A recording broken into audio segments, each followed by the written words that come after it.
శ్రీమాత్రే నమః. నవంబర్ 12న కార్తీక ఏకాదశి. విష్ణుమూర్తి నిద్ర నుండి మెలుకునే రోజు. కార్తీక మాసం అంటేనే శివకేశులకు ప్రీతికరమైన మాసం. కార్తీక మాసంలో వచ్చే ఏకాదశి ఉత్తాన ఏకాదశి అంటారు.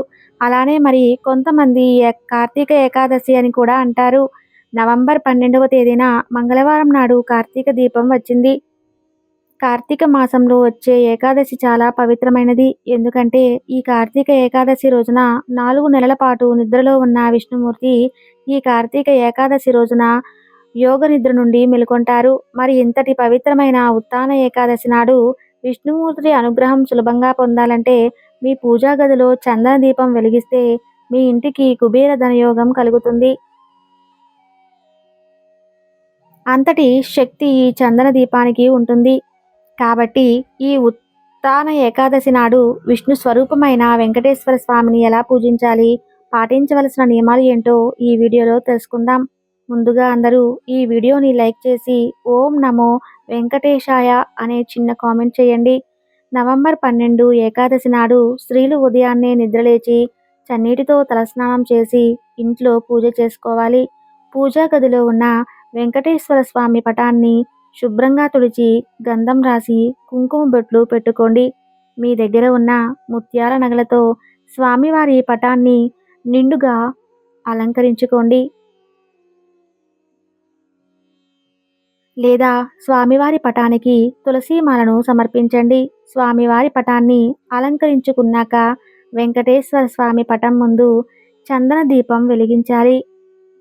ఈ చందన దీపం ఎలా వెలిగించాలి, ఎలా తయారు చేసుకోవాలో ఇప్పుడు తెలుసుకుందాం. బియ్యపిండి తీసుకుని అందులో కొద్దిగా బెల్లం, సువాసన కలిగిన గంధం, అలాగే పాలు పోసుకొని పిండిలా కలిపి పిండి దీపం తయారు చేసుకోవాలి. పిండి దీపానికి కుంకుమ బొట్లు పెట్టి వెంకటేశ్వర స్వామి పటం ముందు ఉంచి నువ్వుల నూనె కానీ ఆవు నెయ్యిని కానీ పోసి వెంకటేశ్వర స్వామి పటం ముందు దీపం వెలిగించాలి. ఈ శక్తివంతమైన దీపాన్ని చందన దీపం అని అంటారు. ఇక పూజలో నైవేద్యంగా ఒక బెల్లం ముక్కను సమర్పించండి. చివరిగా వెంకటేశ్వర స్వామికి హారతి ఇచ్చి నమస్కారం చేసుకోండి.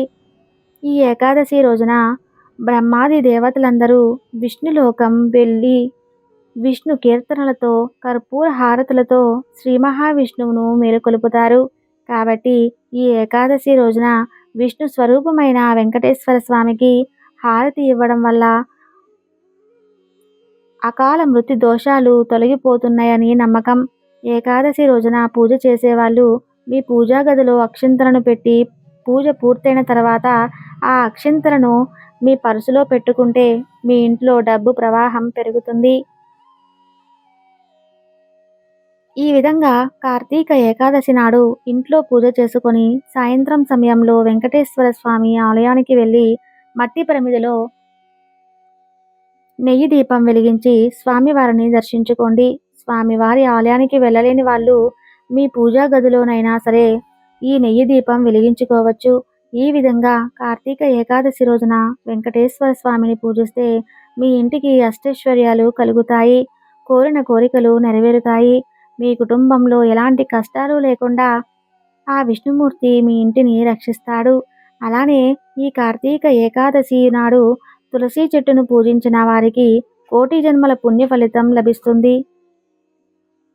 తులసి కోటయందు నెయ్యి దీపం వెలిగించి తులసి చెట్టు చుట్టూ 3 ప్రదక్షిణలు చేసి తులసి మాతకు నమస్కారం చేస్తే మీ మనసులో ఏది కోరుకున్నా అవన్నీ ఖచ్చితంగా నెరవేరుతాయి. లక్ష్మీదేవి అనుగ్రహంతో మీ ఇల్లు ఐశ్వర్యంతో నిండిపోతుంది. ఏకాదశి రోజున శ్రీ మహావిష్ణువు రావి చెట్టులో కొలువై ఉంటారని భావిస్తారు. కాబట్టి ఏకాదశి రోజు రావి చెట్టుకు నీళ్లు పోసి రావి చెట్టుకు ప్రదక్షిణాలు చేస్తే కోరిన కోరికలన్నీ నెరవేరుతాయి. ఈ ఏకాదశి రోజున ఇంట్లో పూజ చేసిన తర్వాత ఒక ఎర్రటి వస్త్రంలో బియ్యం పోసి మూట కట్టి ఓం శ్రీం శ్రీయే నమః అనే మంత్రాన్ని చదువుతూ ఈ బియ్యం మూటను మీ బీరువాలో పెట్టుకోండి.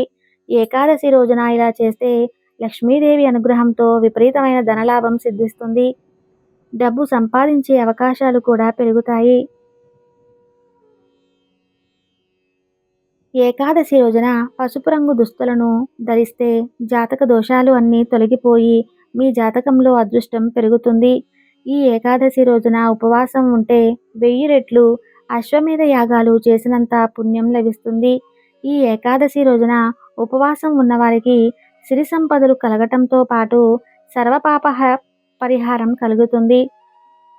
ఉపవాసం ఉండలేని వాళ్ళు సాత్విక ఆహారం తీసుకోవాలి. ఉల్లిపాయ మరియు వెల్లుల్లికి వీలైనంత వరకు దూరంగా ఉండాలి.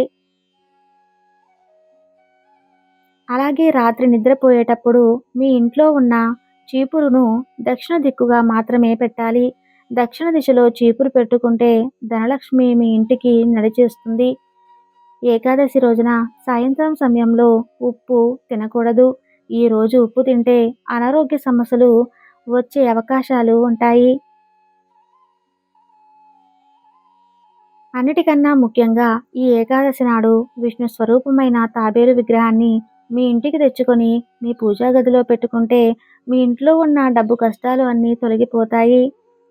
విష్ణుదేవుని ఆశీర్వాదంతో విపరీతమైన డబ్బు మీ ఇంటికి వరిస్తుంది. అలాగే ఈ పవిత్రమైన ఏకాదశి నాడు ఒక చిన్న దానం చేసిన జన్మజన్మల పుణ్యం కలుగుతుంది.